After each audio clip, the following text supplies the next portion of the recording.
our topic tonight is 5 keys to love with the right guy. So I've been doing this for many years, since 2010, and I've been privileged to work with women all around the world. And of course, the reason that most women come to me is that they really want to know where and how to find their Mr. Right. And I completely understand, because I'm a woman who had my own long and winding journey to love. Many of you know my story. I had a lot of speed bumps and potholes along the road to love, became a first-time bride, and married my husband, Benjamin, at age 43. And we have been married now for about 12 and a half years. And Benjamin stood by me through an incredibly difficult breast cancer journey. And he and I have been through some ups and downs that are just kind of the normal course of life together. And I can just tell you, it's a great gift and blessing to have a partner by my side. But I also know the other side of that and what it's like when you're waiting, wondering where or if you're going to find your Mr. Right. So I come to this with a great deal of compassion, and we just want to kind of talk about some things that we believe can really help and make a difference for you. So I know that for many of you, because I talk to many of you and have talked to many women over the years, sometimes it feels like your love life is just kind of stalled and you don't necessarily quite know what to do about it or what might be going wrong. You might have all of the other aspects of your life seemingly going pretty well. If you're like many of the women that I work with, you have successful careers, you have success in other areas of your life, but for whatever reason, this area seems to be a challenge. And that's how it was for me as well. So I totally get it. And what you'd really like is to be zooming along the road to love toward your Mr. Right. And so we're going to talk about a few fundamental things tonight that I really think can make a difference for you. And I invite you to keep an open mind and to consider that some of these things might be areas to look into a little more deeply than you ever have before. Because some of these things are going to sound kind of basic and fundamental, but what I've found in doing work with women all over the world in the last 8+ years is that there's almost a universal need for some of these things to support you on your journey to love. So this is an opportunity to look at things through new lenses with a fresh perspective. And we're going to be talking about clarity and vision in your love life and the importance of that. And I'm going to talk about 5 key areas of clarity and vision that I think are really important and really essential for you to consider.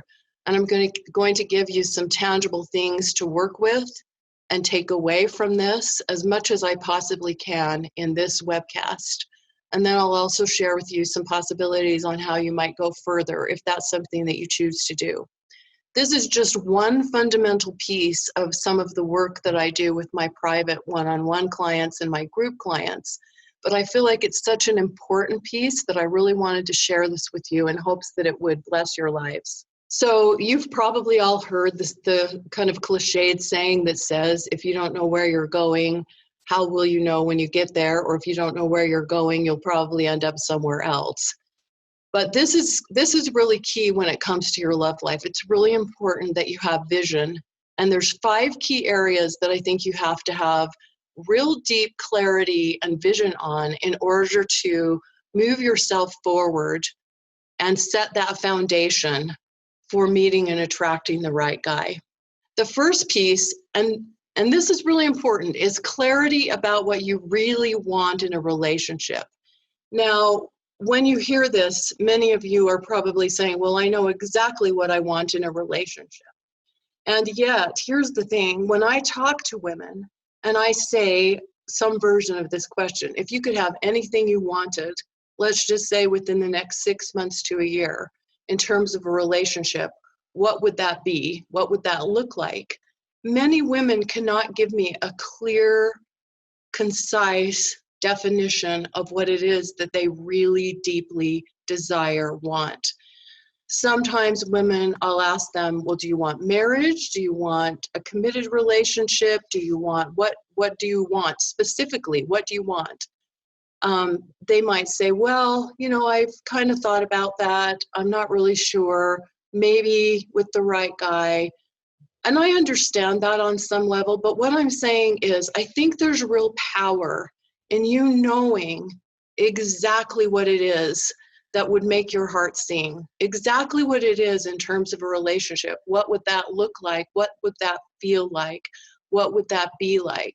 What some of your deepest love wants and needs are, and not only what some of your deepest love wants and needs are, but what the reason for that would be is. So in other words, not only what your deepest love wants and needs are, but why it would be so deeply satisfying, or why it would be so deeply fulfilling for you to have that kind of relationship.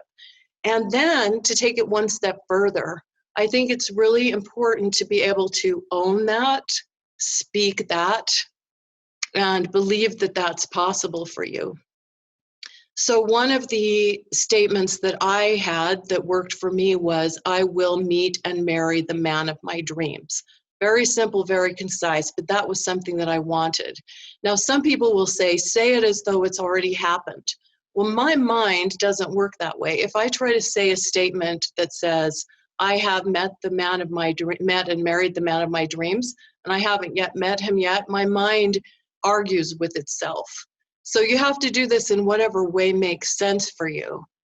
But I'm just saying that you need to be really clear about what it is you want. You want to go deep inside, and you want to tap into your inner guidance system, your inner wisdom, and get in touch with what would really make your heart sing, what would really be most deeply fulfilling and satisfying to you.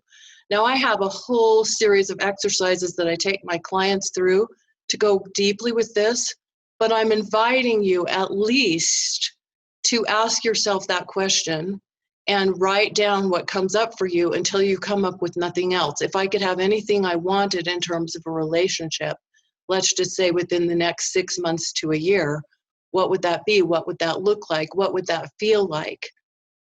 And for the purpose of this exercise, I invite you to suspend any disbelief or the inner cynic that might come up, or that voice that might say, you can't have that, and just allow yourself to feel into this. This is as much a feeling exercise, if not more, than a thinking exercise.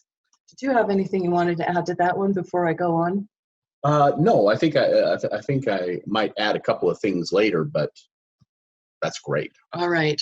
So I want to give you, as we go through this content tonight, a couple of examples from my clients, because in my mind, although my clients say beautiful, nice, sweet things about me, my clients are the stars.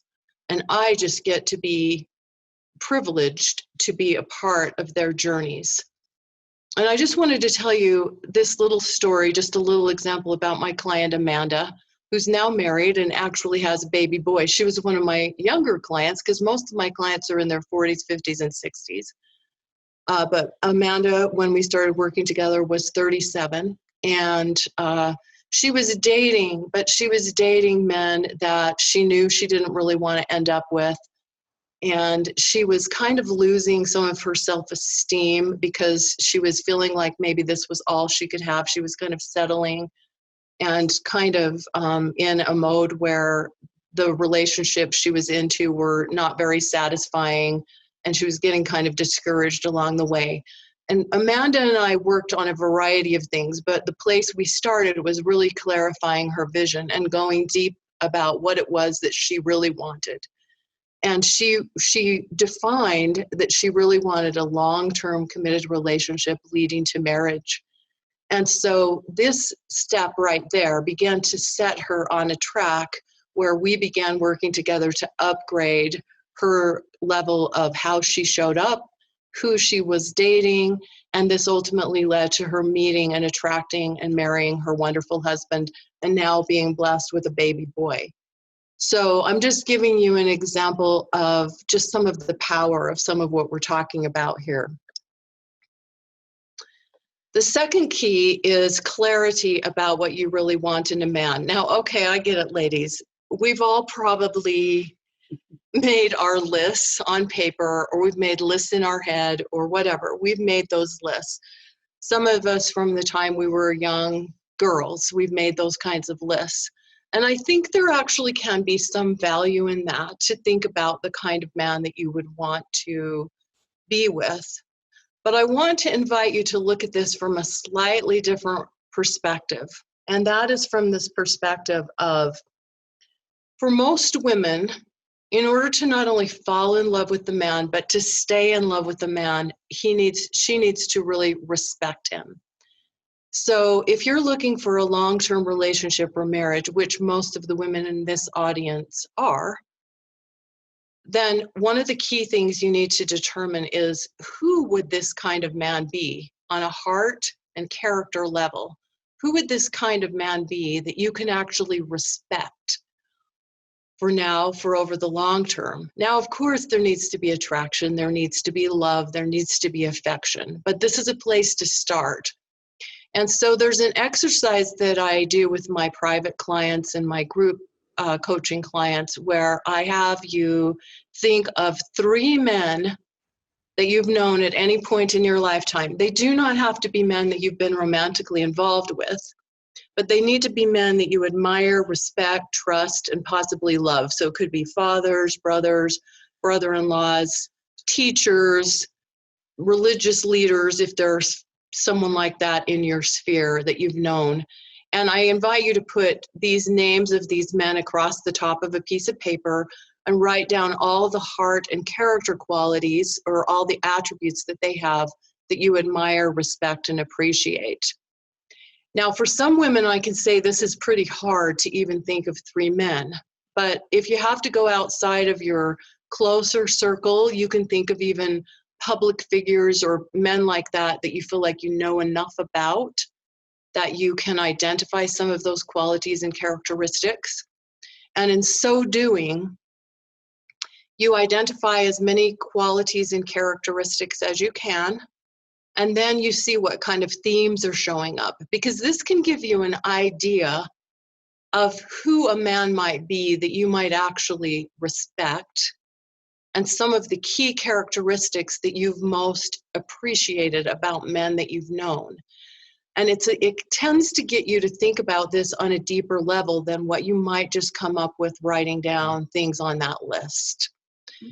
And so it can be really powerful. Some of my clients have had some really big ahas from doing this.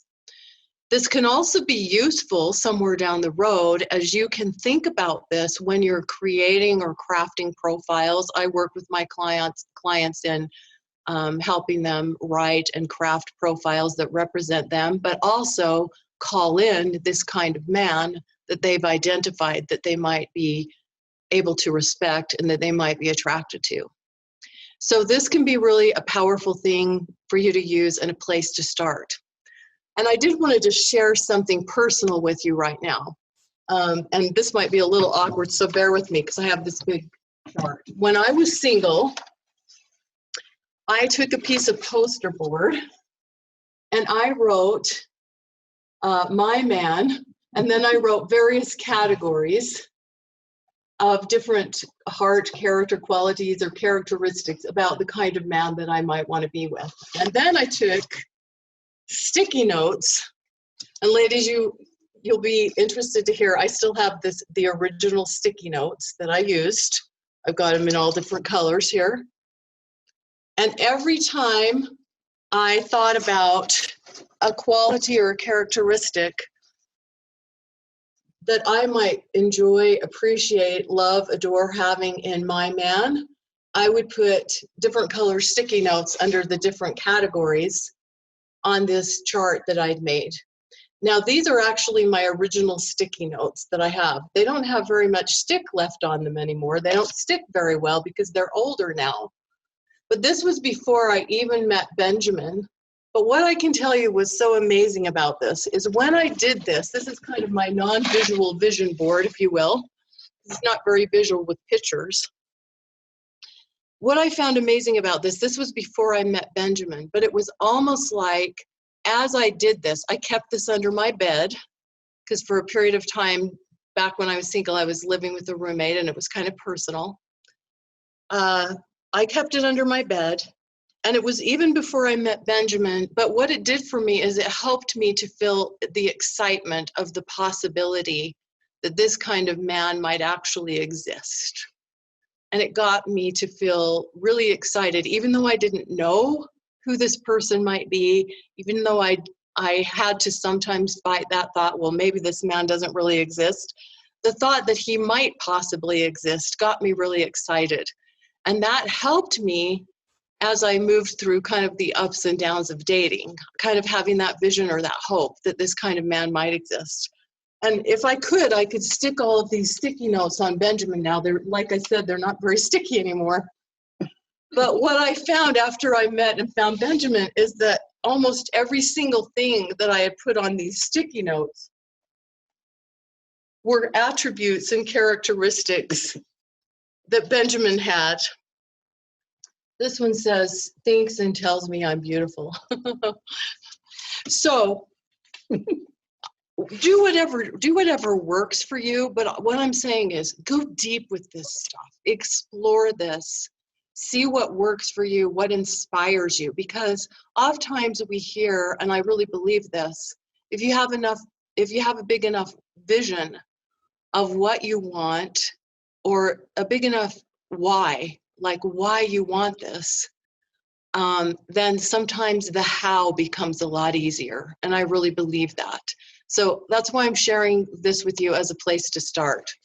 So here's my poster board. I'm covering Benjamin and I right now. That's what it looked like.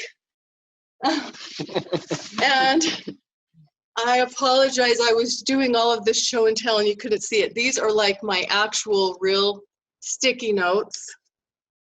Some of my actual real sticky notes that I used. I've kept these sticky notes all of these years because it was such a miraculous and amazing experience to have this happen, where it was almost like I placed this order through the universe and I could put these sticky notes, like I said, on Benjamin. They don't stick very well anymore because they're old. But he has almost every single attribute that I put on these sticky notes. Smart. He likes that one.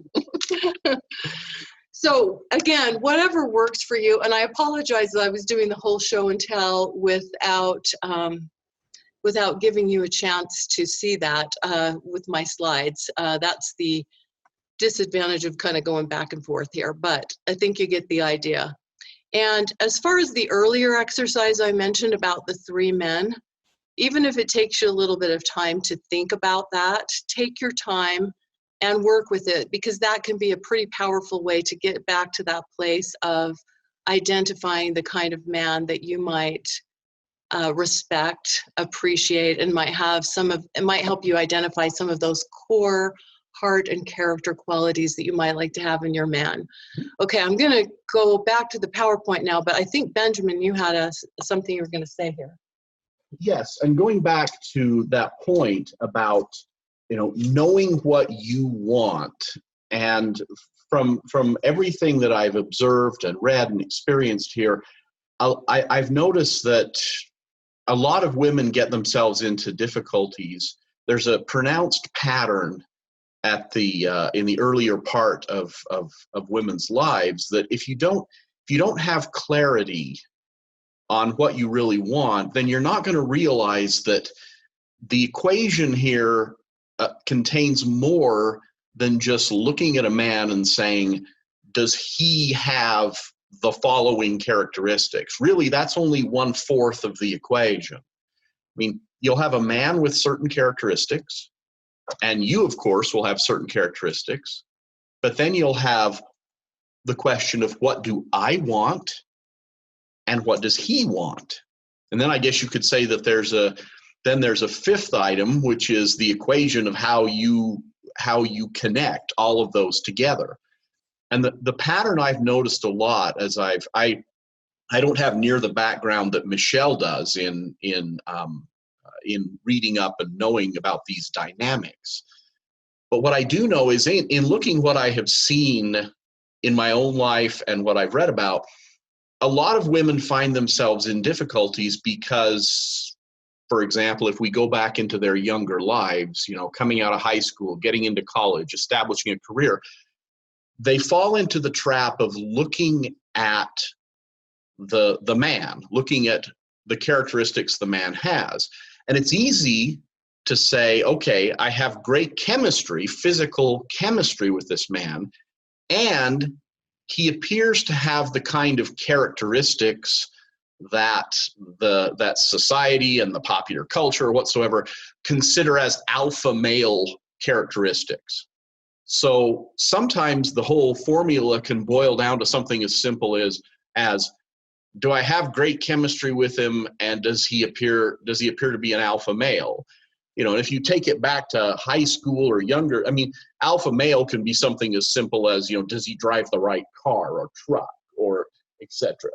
So the pattern that you see repeated is a lot of women will get to their late 20s, into their 30s or even 40s, and they'll see that they have a path that they really want a man at this point that has the goal of being in a long-term, caring, committed relationship.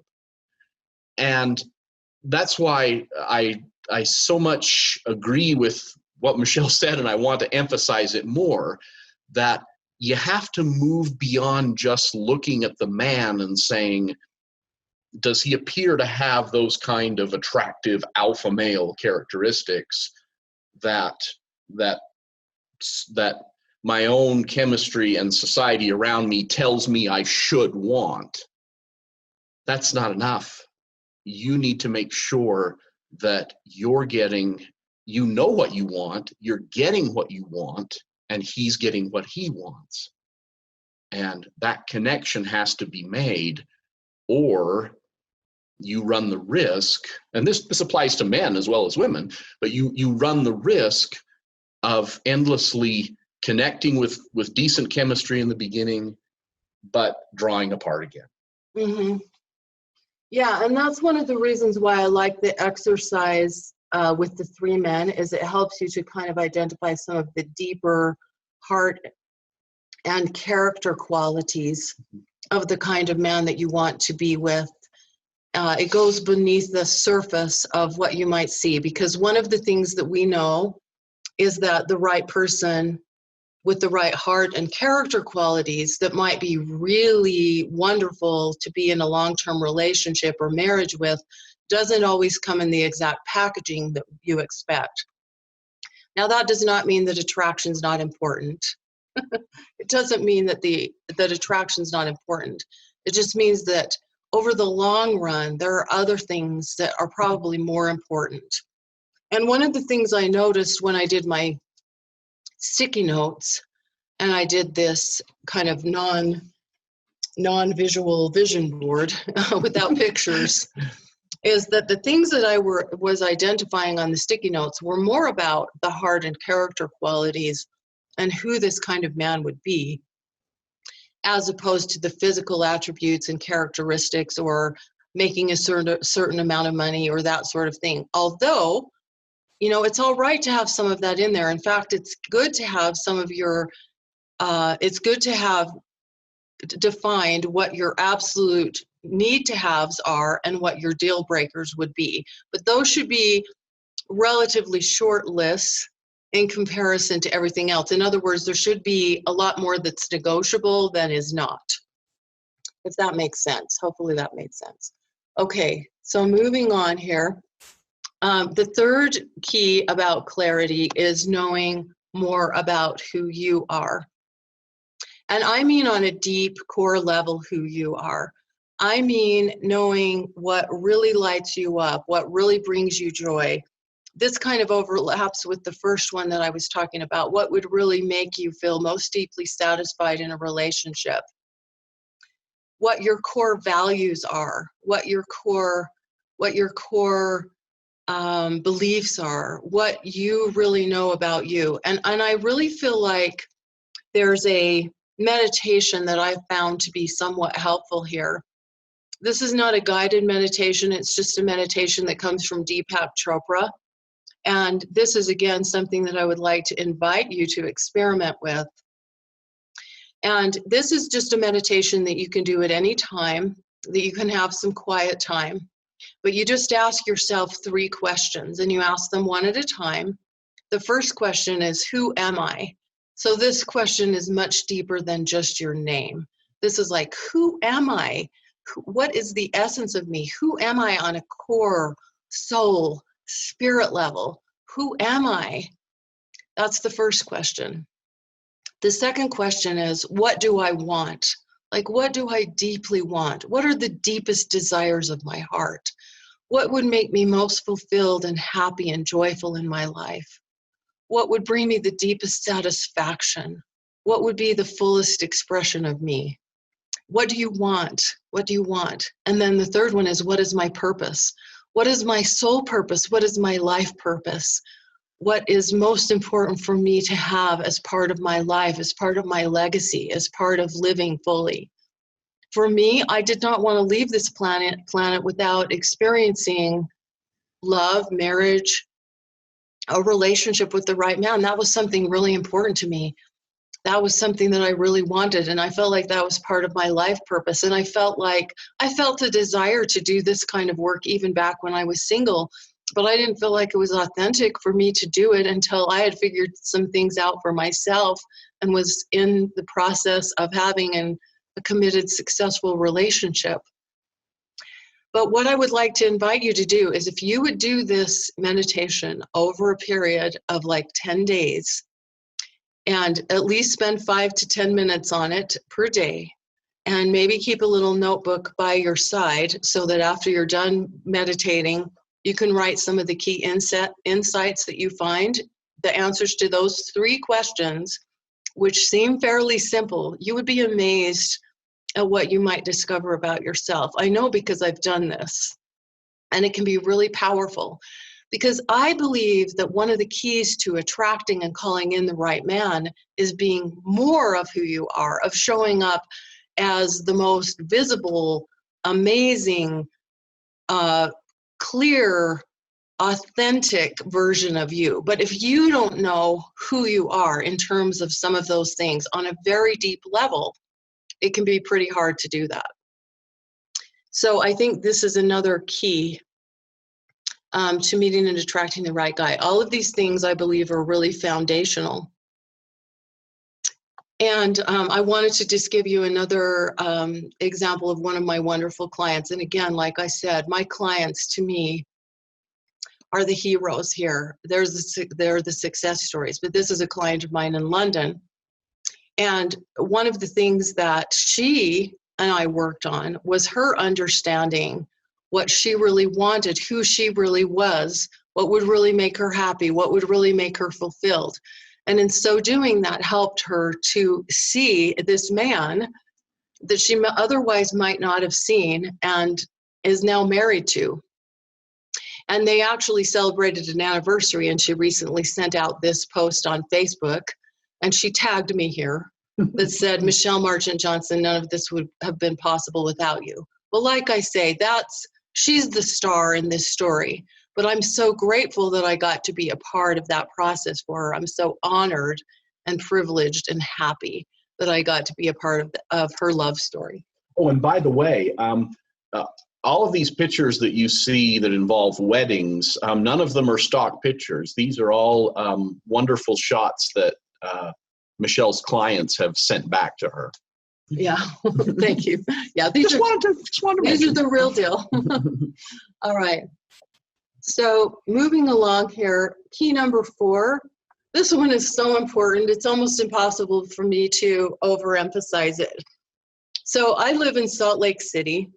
You can see the mountains from our backyard.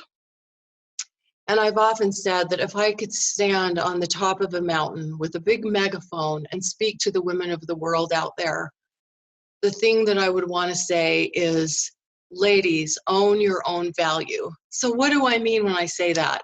This key is clarity about your own intrinsic value and your core values. The reason this is so important is if you don't know your own value, it can be hard for a man to really recognize it and see it. If you don't know your own value, if you don't understand your own intrinsic value and worth, regardless of what is or isn't happening with any given man at any given time, it can be easy for you to settle for less than you deserve. It can be easy for you to be swept up in something that's not right for you. It can be easy for you to make decisions out of loneliness, fear, or lack of belief that there is someone right for you out there. And basically, you can go off in a variety of different paths that are not leading you to what it is that you really want. And we are here to take a stand for you to have the real deal, to have real love, to have exactly what it is that you want. But a big piece of that is you knowing your own value. Part of this is loving yourself. Part of this is respecting yourself. Part of this is being true to your own values.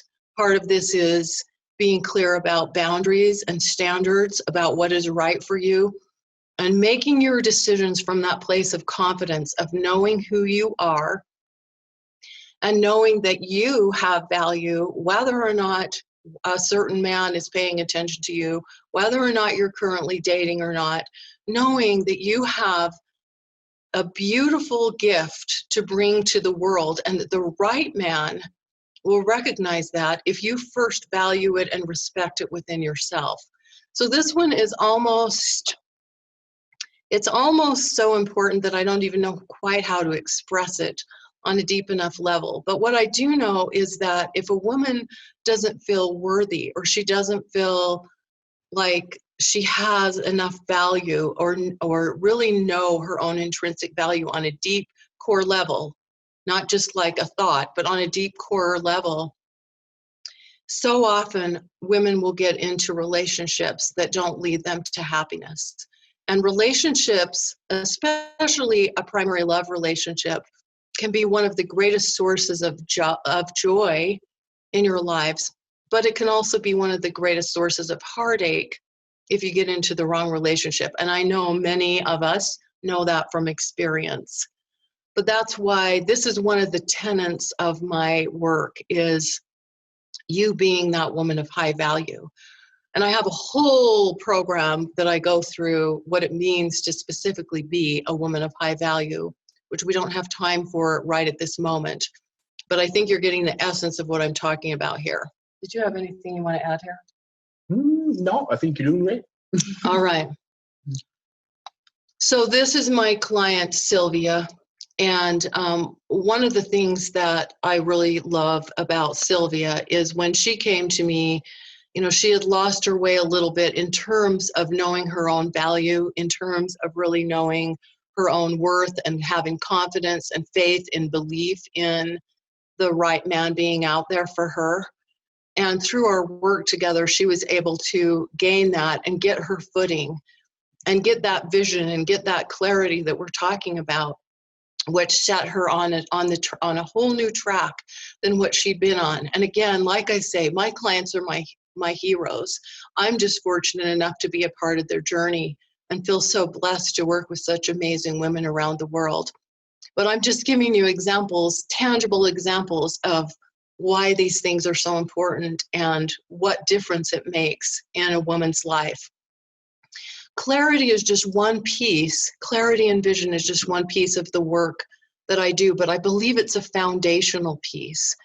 And of course, we work on all of the things like dating and being visible and attracting more high quality men and getting out there online and offline and creating opportunities for yourself and that sort of thing.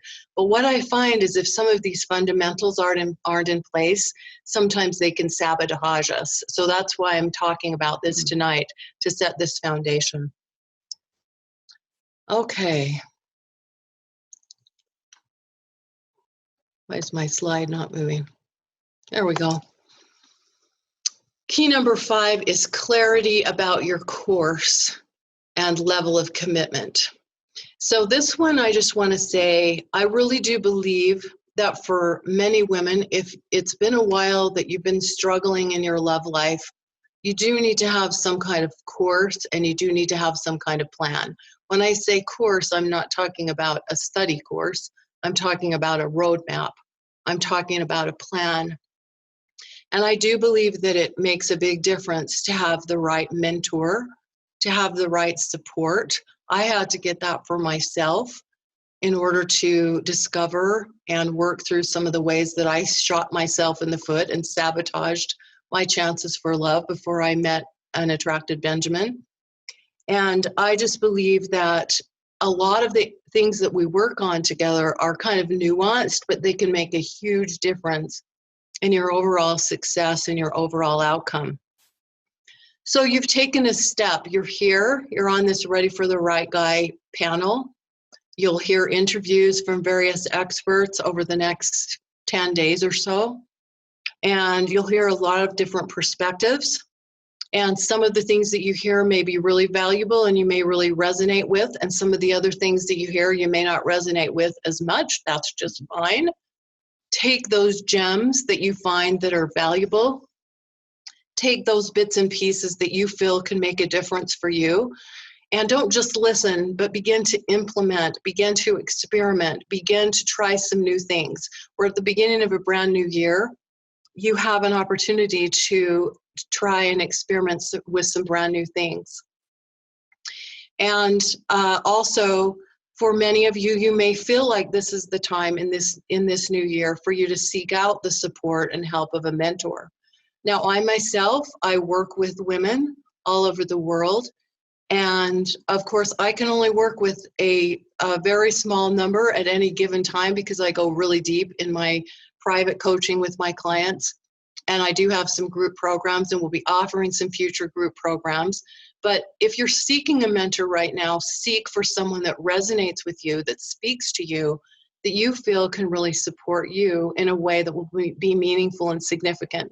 Because what I can tell you is that it's worth it. I've been on both sides of this. I've been single for a long period of time in my life. I've been in partnership. Now, we're not here to tell you that life is perfect when you have partnership. Benjamin and I have had our ups and downs, the breast cancer journey being one of them. That was very challenging. Life has its challenges, whether you're alone or whether you're with someone. But I can tell you, it sure makes a difference to have someone there by your side when you're going through some of these challenges and ups and downs of life. And with the right partner, you can have deep, satisfying love, and you can have meaning in your life and opportunities in your life that are so beautiful and so wonderful that it's totally worth it. I'm just here to tell you it's worth it.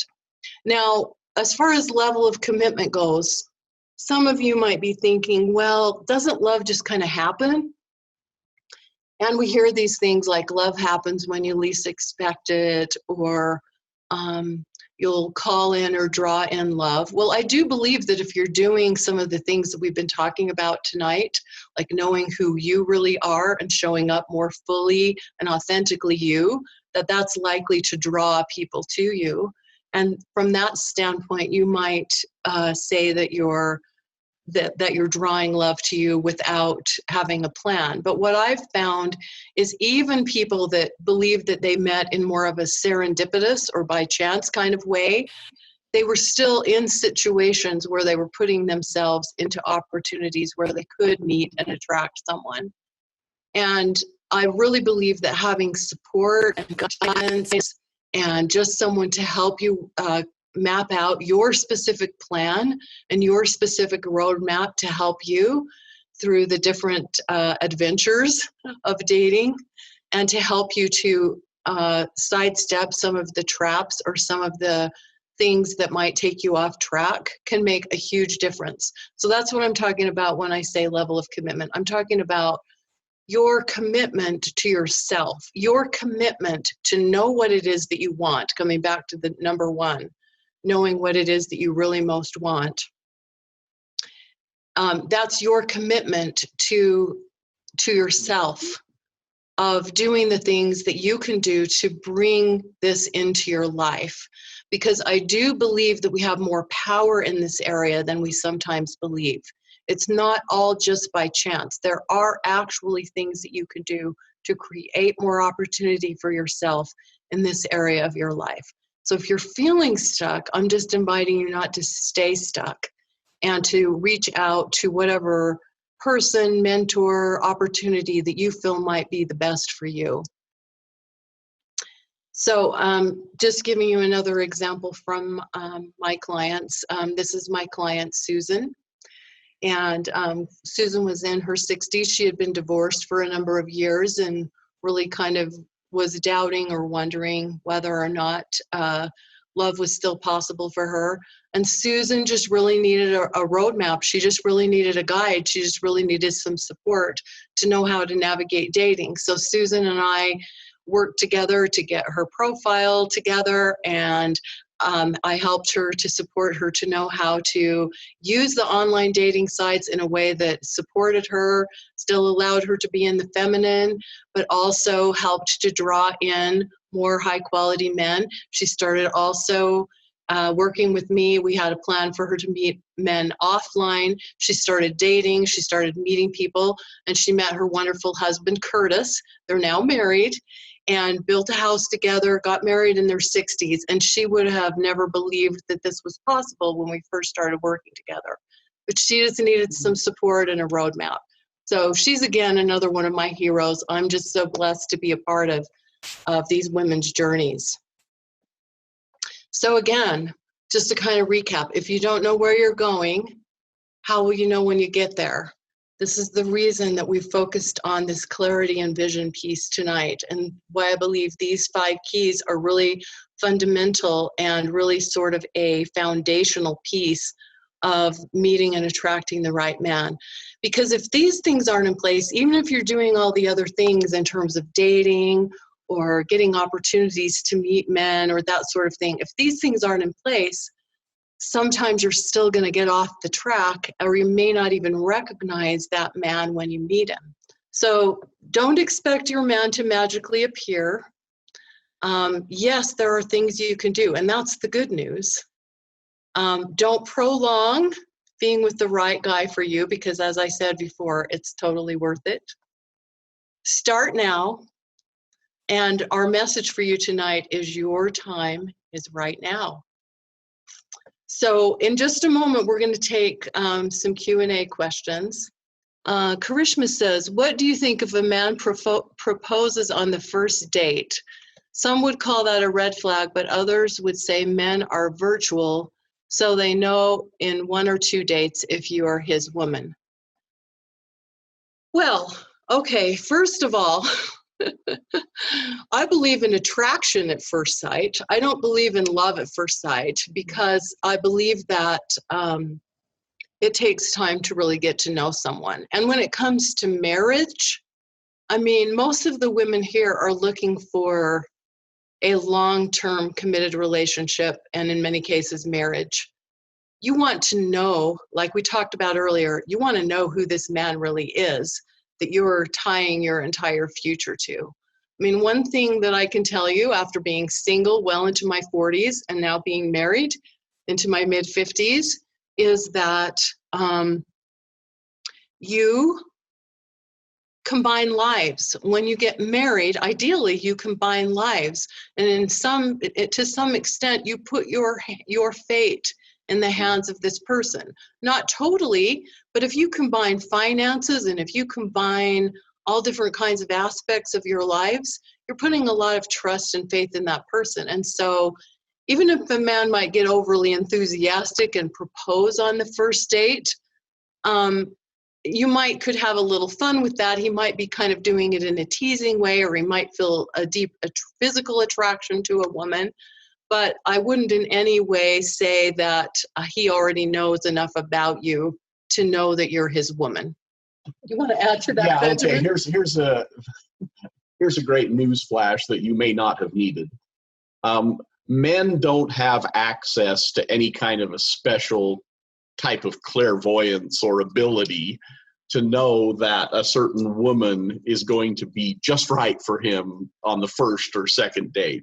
Men have no more access to knowledge or insight about how the relationship is going to progress and how well those two lives are going to mesh together.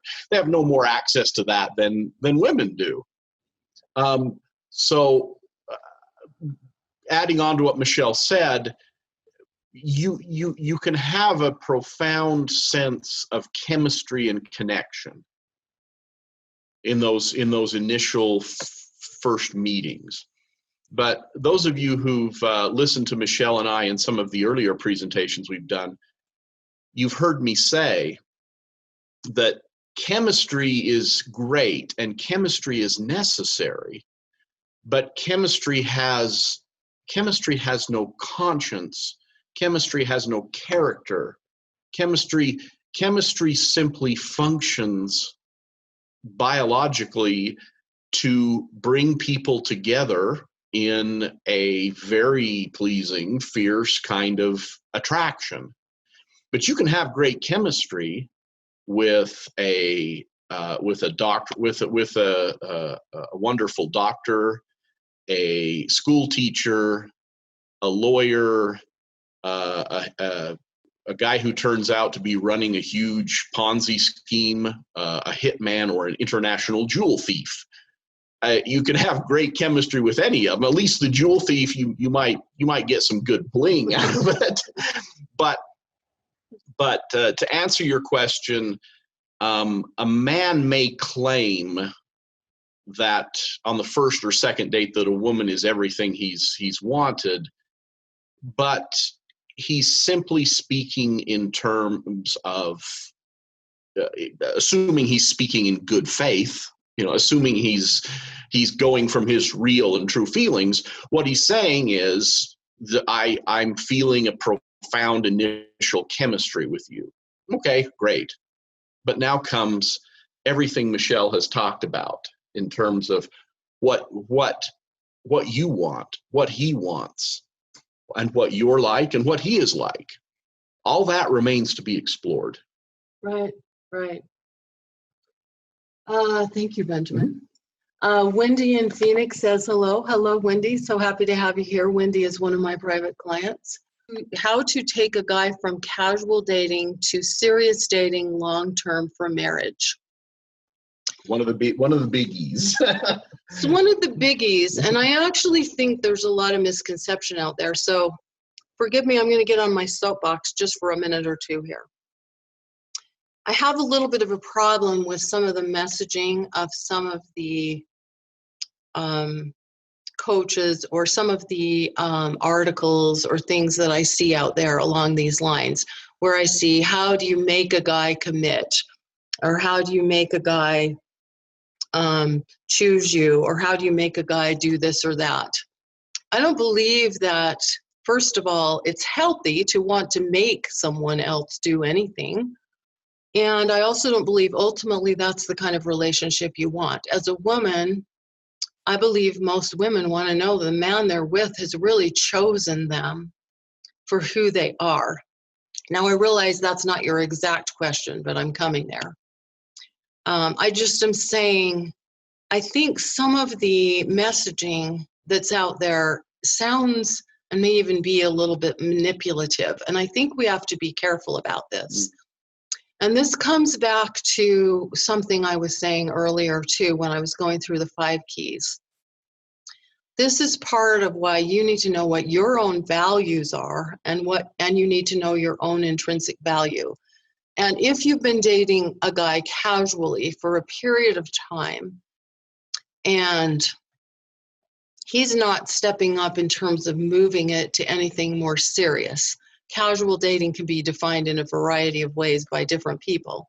But if he's not moving it, if it's not moving in a direction where you feel like it's moving to something more serious or more long-term leading to marriage, then the person you have to decide or take to another place may be yourself, meaning that you don't have say over what someone else does, but you do have say over what you do. So if you're finding that you've been casually dating and it's not moving in a direction, you may want to decide to explore dating other people. You may want to explore other things if you don't have the sense that this person is heading in the same direction that you are. And it may require a conversation that goes something like, what I'm realizing about myself is that what I really deeply desire is that I want to be in a relationship that moves towards a commitment and towards marriage. And at this point, I'm just not having the sense that that's what's happening in this relationship, which is fine. You have the right to choose whatever you feel is right for you. But I feel like I might want to explore, or I might want to explore the opportunity to date other people because I really want that to be a part of my life. You can have that conversation if it's someone you feel you owe that kind of conversation to. I want to be distinct here. This is not an ultimatum, though, because I don't believe that ultimatums work. This is about you saying what is right for you. This is about you being true to your values. This is you saying, this is what I feel like I need to do. This is not telling or asking someone to do something, because they are the ones that have to choose for themselves. So you have to be really careful about how you say these things, but it comes back to you being true to knowing your own value, knowing what you really want, and being true to your vision, being true to what your vision is for yourself and your life, and knowing those things that would make you most satisfied and happy. I hope that helps a little bit without knowing more of the details or circumstances of your situation. Do you have anything to add there? Well, just that unfortunately there's only one person that you have any realistic control over there, and that's yourself. I mean, people are going to access relationships and get into them with all sorts of different needs. And if a certain level of commitment in a relationship is giving a person, say it's giving the man in the relationship what he needs in life, and it's not really part of his current mindset or desire set to want more, then it's as Michelle said, it's time to say, okay, we've got a mismatch here. Doesn't mean he's a bad person for not wanting to take the next step, but it does mean that if you're true to that vision within you of needing to go to that next step, then there's some conversations that need to be had. And decisions perhaps for you to make. What I find often is if you have to ask the question, like if you feel like you want to ask the question about where a man is at, more often than not, you already have the answer. And that's why it worries me. Ultimatums, I don't believe, are effective. I don't believe they work for the very most part. And also, again, I worry about this messaging about taking a man or making a man or moving a man into commitment. I worry about that language because you are the prize as a woman. You want the man, you want to know for the rest of your life with this man that he chose you, he chose to be with you. And I really worry about the languaging there, and that there may be some forms of manipulation that are being taught out there. So I think we have to be really careful. And that's just something I feel really strongly about, as you can probably tell. Okay, Sandy says, online dating sucks. Boy, if I had $1 for every time I've heard that. We could go into a lovely retirement right now. Yes, we could. How do you find love there? If not, where in person in this age of technology? I get it. Online dating, ooh, my goodness, you see everything out there. And I say this with a lot of love. I say this to my private clients. Going online is kind of like going to the flea market or the swap meet, whatever you might happen to call it in your part of the country. So as you know, you're walking up and down all the aisles and seeing all the different merchandise there, most of which you don't want to pay your hard-earned money for and take home. That's sort of what it's like being online. There's everything and anything out there. Men that are totally age inappropriate, men that if you were the only two people left on the planet on a private island, nothing would happen with, men that are completely unsuitable, men that send disgusting or even pornographic kind of messages. Men who think that the idea of an online dating profile is to see who can use innuendo in the most clever way. Right. So I, with my private clients, I actually go online with them and I help them and support them through the online dating process. So believe me when I tell you, I know exactly what's happening and what's going on there. I do think that there are ways to use online dating in ways that are more honoring to the feminine spirit and that are more effective. I have to tell you, and I'll tell you a couple of quick tips in just a second, but one more thing I want to say here. I'm not a huge fan of a lot of the apps out there because I feel like it, even more than the dating sites, and the dating sites do it to some extent, I feel like it really commoditizes people, you know, the swipe right, the swipe left kind of thing. It's just solely based on a picture pretty much. And we're making these decisions about human beings just like that. And so I feel like it's sort of degrading. So I'm a little bit more of a fan of more of the traditional online dating sites rather than the apps. I know the apps are extremely popular, but this is just me and what I've found to be most effective for my clients.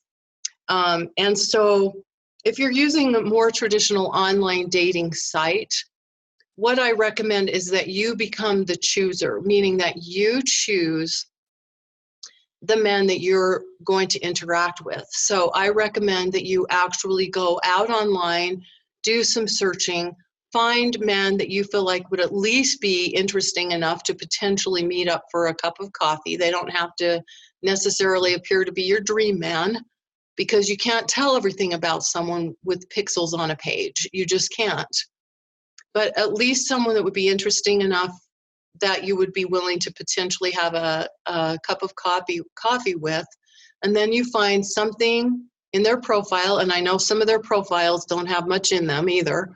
There's so many men that need help with their profiles. Unfortunately, I can't help the men. I'm busy helping women. But you find something in their profile or their pictures or in something that they've got there that you admire, that you appreciate, that you have in common, or that makes you laugh. And you send a short little message, like I'm talking not more than 1 or 2 sentences. And typically you would end your message with a question. So it might be something like, wow, that's an amazing picture of you at Machu Picchu. When were you there? Do you plan to go back again? I mean, all you're doing is doing the online version of smiling and making eye contact from across the room. You're not asking them out.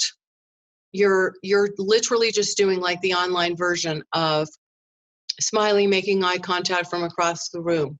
Now, the average response that women get is 1 or 2 out of 10 messages. So with my clients, I recommend they send at least 5 messages per week of this nature, because then I believe they have the potential of possibly hearing from 1 or 2 of them over a period of a couple of weeks, maybe continuing a conversation with 1 or 2 of them over a period of a month, and maybe meeting one person a month for perhaps coffee or some kind of casual date.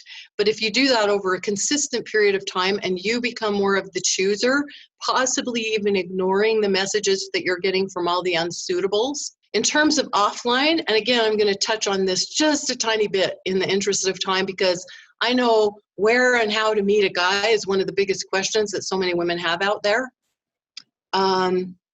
is that I want to give you a little assignment here to experiment with that can help no matter where you are, no matter what city, state, country you might be in. I want you to do an online search and pretend that you are moving to your city, your area for the first time, or pretend that you're coming as a tourist that's planning to stay for a period of time. and look at all different kinds of opportunities, things that are going on in your community. I want you to look for cultural events, things like, might be a Greek festival or Italian festival. I want you to look for business events, business networking events. If you're interested in attracting more of a businessman type, it could be entrepreneurial events, or it could be seminars of different kinds. Here, could be car shows. Those tend to attract men. Here they have like kind of a male sportsman show. If you're into that kind of a man, you could go to those kind of things.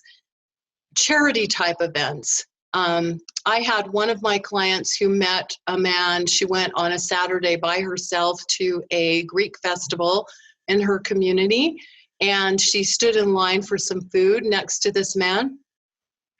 And they struck up a conversation, ended up sitting down eating lunch together, ended up started dating, and ultimately ended up getting married. And that was just from her going to something that she had kind of researched online, and based on our plan that we'd put together to create more opportunities for her, both online and offline. She met this person just randomly standing in line at the Greek festival. And this comes back to what I was saying earlier about sometimes it might seem like serendipity, but actually in most cases I find that women that actually meet men in real life, they were actually doing something or going somewhere where they could actually have that opportunity, right?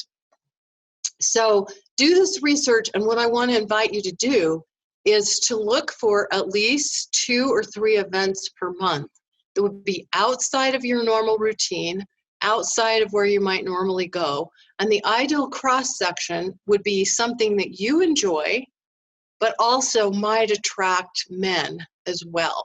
That's the ideal cross-section of what you're looking for.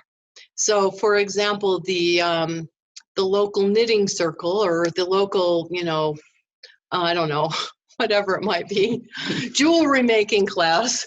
I'm into jewelry making.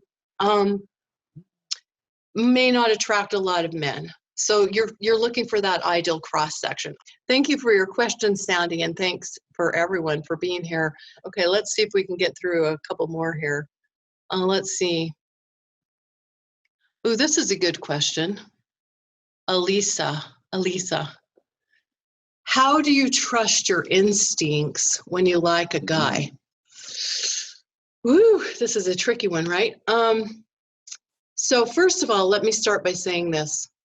I believe as women, we have a gift. I think it's a divine gift, and that is our inner guide. You can call it instincts, you can call it woman's intuition, you can call it your inner guide, you can call it whatever you like. I believe it's a gift that we have.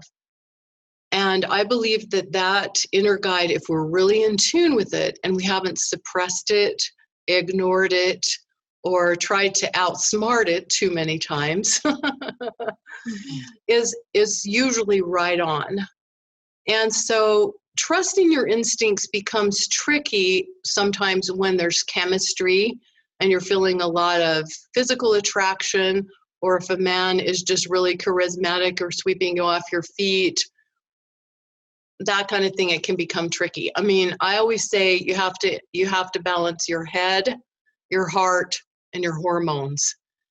And the one that tends to override the head is the hormones, if there's a lot of chemistry going on. But for most women, it's not that your inner guide is off. For most women, your inner guide is on. For most women, it's just trusting it, believing it, listening to it, and not trying to outsmart it. And when you feel something is a little off, or you feel something might be a little wrong, or you have just that uneasy feeling, even if you can't identify why it might be there, it's usually there for a reason. And I'm not talking about irrational fears. I'm talking about your instincts, your inner guide. And what I've found with many women is sometimes when I'll talk to women, they'll tell me stories about one or more relationships that have gone wrong. And I'll ask them this question. I'll say, now looking back on it, and I know hindsight is 20/20, were there any warning signs, or did you feel that unease, or did you feel like something was a little off in the early stages? Were there any signs that might have predicted we might have found ourselves here? And in almost every case, they'll say yes. And usually a part of that is them kind of overriding the gut feeling, that instinct, that feminine intuition, that inner guide, whatever you might want to call it. So it's important, I believe, to listen and to be in tune with that inner guide, and then to allow yourself the time and space to catch your breath if you're getting caught up in a romance or getting caught up in a relationship with a guy, to really tune in to how you're really feeling about things. And I put out a video not too long ago, and I said, there's two key questions. You want to ask yourself, how do you feel when you're with him? And how do you feel when you're not with him? Because if you're feeling uncomfortable or uneasy when you're not with him, that can be a sign too that something may be a little off. Do you want to add anything here? No, I think that's I think that about covers it. I just to say, this is why it's so very important to know your own desires and your own value. And if you start to feel that that sense that something is wrong, don't try to talk yourself out of it. Don't try to, some women will worry that, well, I just need to push this aside because what if there's no one else, or what if I'm not enough to attract anyone else? No. That's the kind of thing where being solidly grounded in your own value and having a clear vision of what you want makes the difference.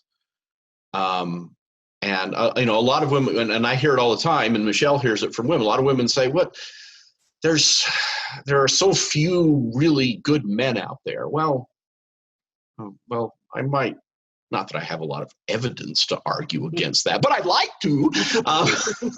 But even if we were to take that as true, when those few good men turn to the women of the world and look at them, if we assume if the natural corollary to there are so few good men is that there are a lot more good women, well, when those few men turn to all of those women, this big mob of people, who are they going to notice?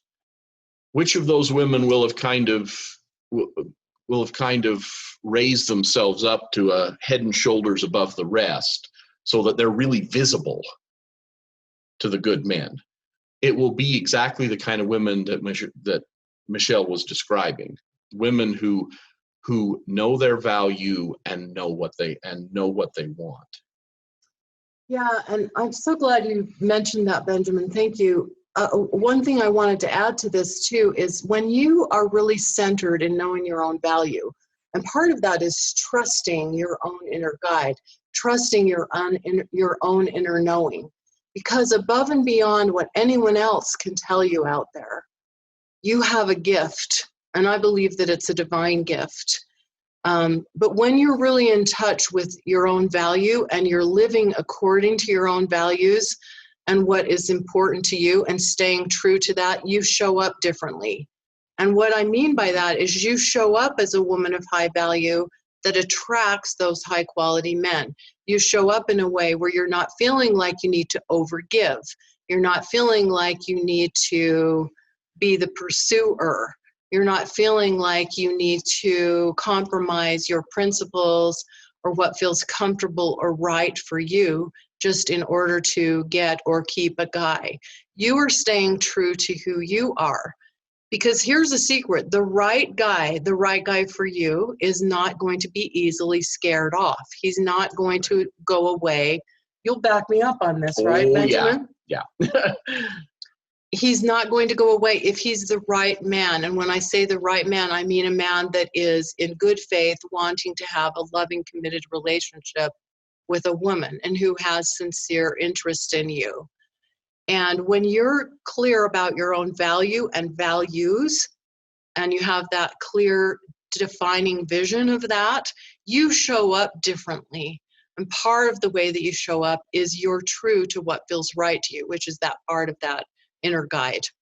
Okay, let's take one or two more questions and then we better wrap up. And I apologize because we have so many questions here and I would love to take more of them. We're going to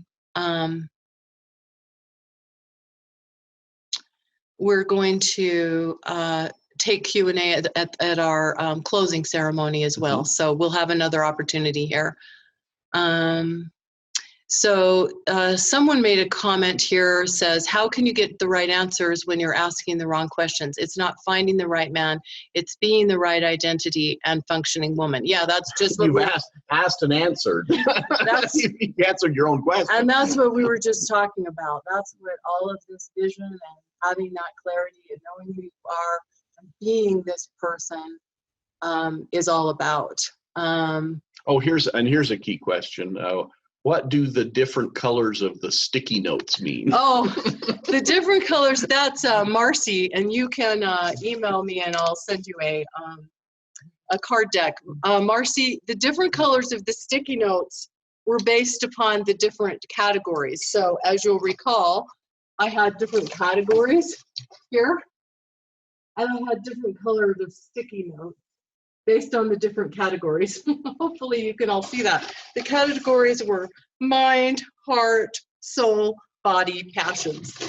And passions were like interests, hobbies, things that my man was interested in. And people can be very, very different and still fit well together. It's like Michelle, it's like she mentioned earlier, I run a lot of the back office stuff for the business, the accounting, the tax work, everything like that, because she got the entrepreneurial spirit and I got the intrapreneurial spirit. So we plugged together and we work well. Let's see, I'm going to go through a couple of these really quick too. Julia says, is finding your man a numbers game?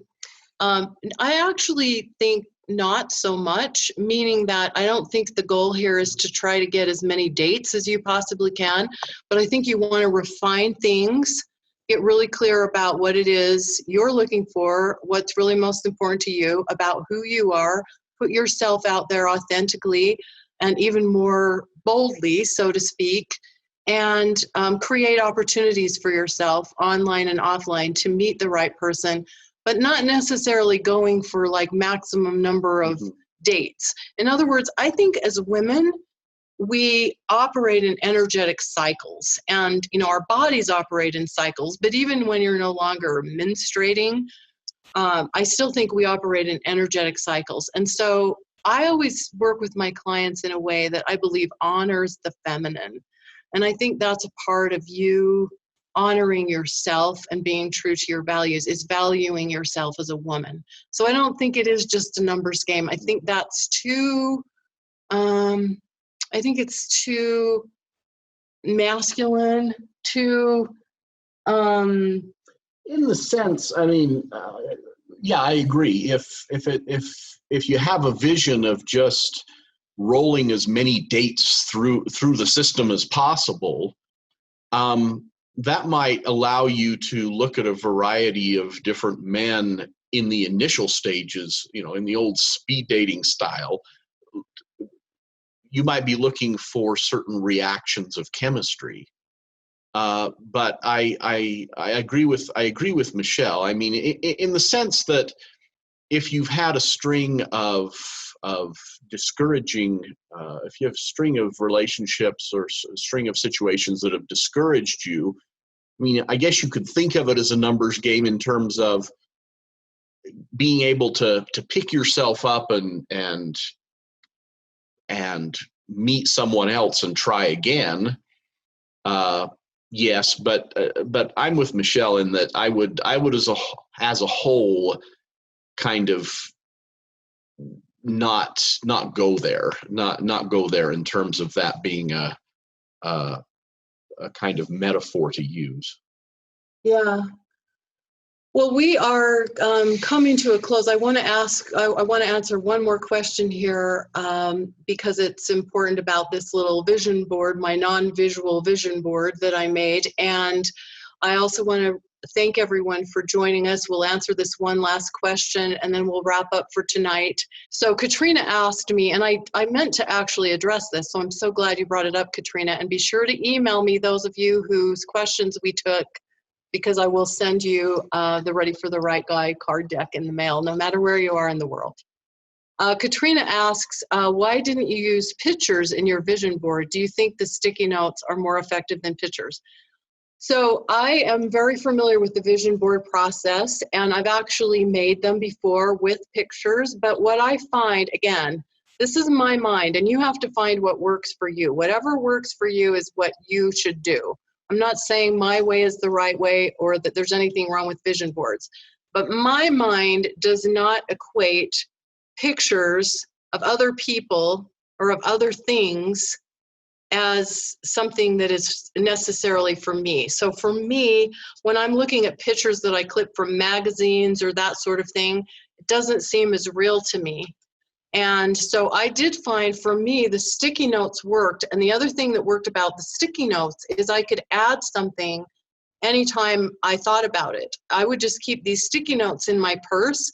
And then when I'd get home, if I were out and about, when I thought of something, I could add the sticky notes underneath the right category. So this was a continuing, ongoing process for me. It was not something I sat down and did one day. It was like when I would observe or notice something that I really admired, appreciated, or respected in a man, some quality or characteristic that I thought would be wonderful to have in my husband, I would add it to my sticky notes. And then when I got home, I would pull the board out from under my bed and I would add these sticky notes.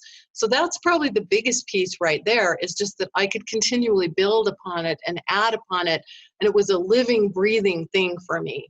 And it made me, as I mentioned, really excited about just the mere possibility that a man like that might exist. And it gave me energy and excitement and the stamina to kind of keep going through the ups and downs of dating. So that's why I chose to do it that way. But I'm just encouraging you to do whatever works for you. I just wanted to share this with you because I think it's pretty cool that I still have my original sticky notes, and that it really, for me, was almost like placing an order to the universe. Although it did take a while, even after I started the sticky note process, for Benjamin to show up. So it was a bit of a work in progress. I didn't make the order and he showed up the next day. So ladies, we're so thrilled and honored to have you here. And Benjamin, I want to thank you for joining me. It's been marvelous. Thanks, ladies. Thank you so much, and bye-bye for now. Bye-bye.